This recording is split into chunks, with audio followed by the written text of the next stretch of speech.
خوش ہو کر مجھے دعا دی، سعد تجھ پر میرے ماں باپ قربان ہو۔ سبحان اللہ۔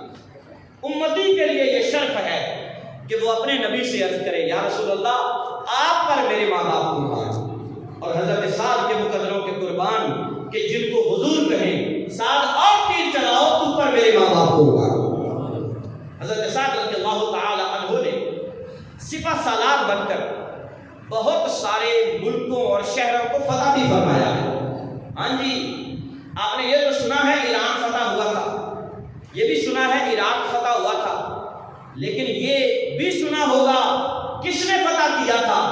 یہ جناب سیدنا سعد بن ابی وقاص نے فتح فرمایا۔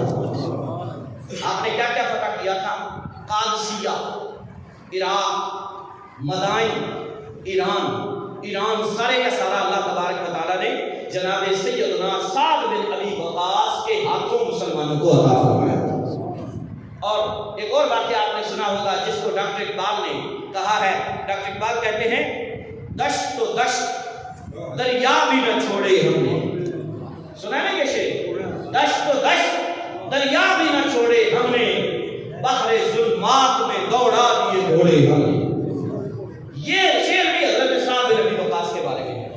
اسی موقع پر آپ فرماتے ہیں کہ جب میں قادسیہ کی فتح سے فارغ ہوا تو امیر المومنین جناب سیدنا فاروق اعظم کی طرف خط لکھا کہ قادسیہ فتح ہو گیا، اب میرے لیے کیا حکم ہے؟ تو آپ نے فرمایا کہ پیش قدمی جاری رکھو اور ایران کی طرف بڑھو، پیش قدمی جاری رکھو۔ حضرت سیدنا سعد بن ابی وقاص کہتے ہیں کہ دریائے دجلہ گزر کے ہم نے ایران کی طرف جانا تھا۔ ایران کا جو شہر ہے نا مدائن، یہ دریائے دجلہ کے دوسری طرف ہے، اور فوج مسلمانوں کا لشکر دریائے دجلہ کی ایک جانب تھا۔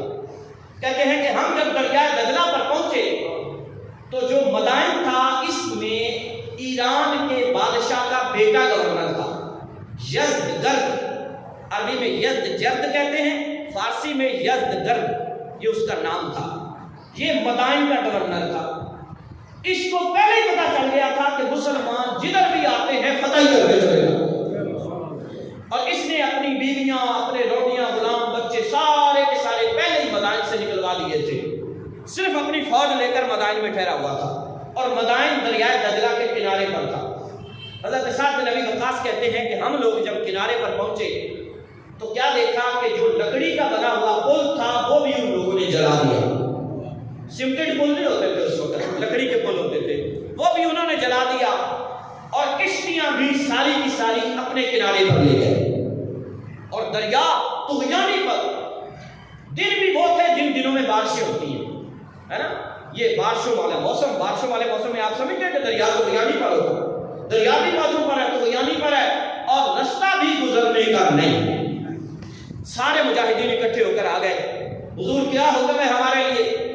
جناب سیدنا سعد بن ابی وقاص رضی اللہ تعالیٰ عنہ فرمانے لگے کیا ہوا جو انہوں نے پل جلا دیا، کیا ہوا جو انہوں نے کشتیاں بھی اپنے قبضے میں کر لی؟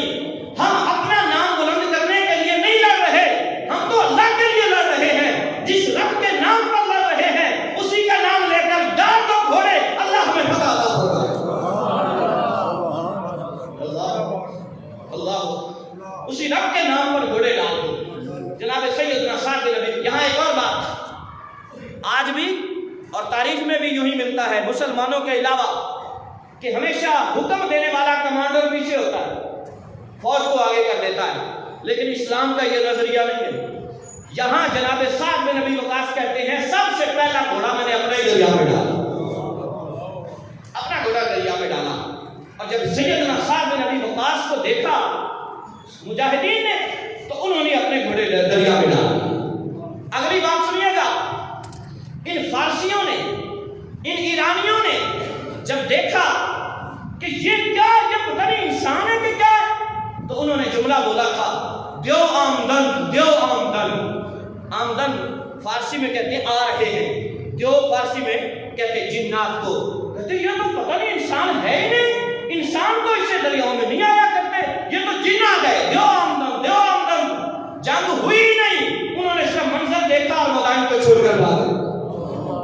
جنگ ہوئی نہیں، اور بغیر جنگ کے اللہ تعالیٰ نے مسلمانوں کو فتح عطا فرمائے۔ یہ وہ فتح ہے جو اللہ تبارک و تعالیٰ نے جناب سیدنا سعد بن ابی وقاص رضی اللہ تعالی عنہ کے ہاتھوں مسلمانوں کو عطا فرمائے۔ آپ رضی اللہ تعالی عنہ کے اور بھی بڑے کارنامے ہیں۔ آپ کے کارناموں میں سے ایک یہ بھی ہے کہ یہ جو شہر کوفہ ہے، عراق کا شہر ہے کوفہ، یہ کوفہ بھی آپ نے بسایا تھا 17 ہجری میں۔ سن 17 ہجری میں جناب سیدنا عمر فاروق اعظم رضی اللہ تعالی عنہ سے مشورہ کیا کہ عراق کے فلاں فلاں شہر ہم نے فتح کر لیے، تو اب کیا کرنا ہے؟ سیدنا فاروق اعظم کی دانائی اور عقل مندی دیکھیے۔ آپ نے فرمایا فتح شدہ ملک کو بغیر فوج کے نہیں چھوڑنا، وہاں چھاؤنی بناؤ، فوج بناؤ اور فوج کو ٹھہراؤ تاکہ ان کافروں کو پتا چلے کہ ہر وقت مجاہدین ہمارے سر پہ موجود ہیں۔ تو یہ کوفہ جو ہے نا، یہ کئی شہروں کے بیچ میں جگہ خالی تھی، تو یہاں پر جناب سیدنا سعد بن ابی وقاص رضی اللہ تعالی عنہ نے چھاؤنی قائم کی اور اس کا نام رکھا کوفہ۔ اور وہاں پر بہت سا چند سینکڑوں صحابہ جو کہ مجاہدین تھے ان کو ٹھہرایا اور باقی فوج کو آپ لے کر چلے گئے۔ آپ نے فرمایا ان فوجیوں کی وجہ سے، ان مجاہدین کی وجہ سے ارد گرد کے جتنے علاقے ہم نے فتح کیے ہیں سارے ڈل کر رہے، اور ایسا ہی ہوا۔ یہ آپ کی عقل مندی ہے، اور یہ آپ نے شہر آباد فرمایا تھا جناب سیدنا سعد بن ابی وقاص رضی اللہ تعالی عنہ نے۔ حضرت سعد بن ابی وقاص رضی اللہ تعالی عنہ فرماتے ہیں مجھے رسول اللہ صلی اللہ علیہ وسلم کی چوکی داری کرنے کا بھی کئی بار اللہ نے شرف عطا فرمایا کہ میں حضور کا چوکی دار بن کے رہا۔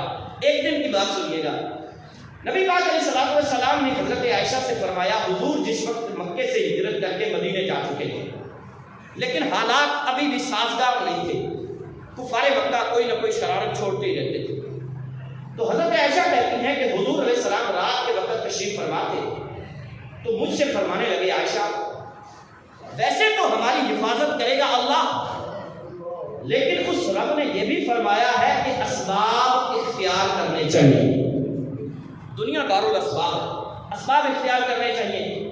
عائشہ میرا دل کرتا ہے کہ آج کوئی ہمارا پہرا دیتا، میرا دل کرتا ہے کہ آج کوئی ہمارا پہرا دیتا۔ حضرت سعد بن ابی وقاص کہتے ہیں میں جب گھر میں تھا تو میرے دل میں ویسے ہی خیال آیا کیوں نہ آج جا کر میں حضور کا چوکیدارا کروں، ویسے ہی خیال آیا۔ کہتے ادھر سے حضور کے دل میں بھی تمنا ہوئی کہ کوئی پہرا دے، ادھر سے میرے دل میں بھی خیال آ گیا۔ میں نے اپنے ہتھیار لیے اور آ کر حضور علیہ السلام کے حجرے کے باہر کھڑا ہو گیا۔ سرکار کو جب سایہ محسوس ہوا تو نبی پاک علیہ السلام نے پکار کر کہا کون ہے؟ میں نے جواب دیا میں ہوں سعد بن ابی وقاص۔ کہا کیسے آنا ہوا؟ عرض کی یا رسول اللہ میرے دل میں خیال آیا کہ میں آپ کا پہرا دینے کے لیے آ جاؤں۔ نبی پاک علیہ السلام خوش ہوئے اور خوش ہو کر دعا دی سعد اللہ بھی تم سے راضی ہو جائے، اس دنیا میں بھی راضی ہو جائے، اگلی دنیا میں بھی راضی ہو جائے، اگلی دنیا میں بھی راضی۔ یہ ہے جناب سیدنا حضرت سعد بن ابی وقاص رضی اللہ تعالی عنہ۔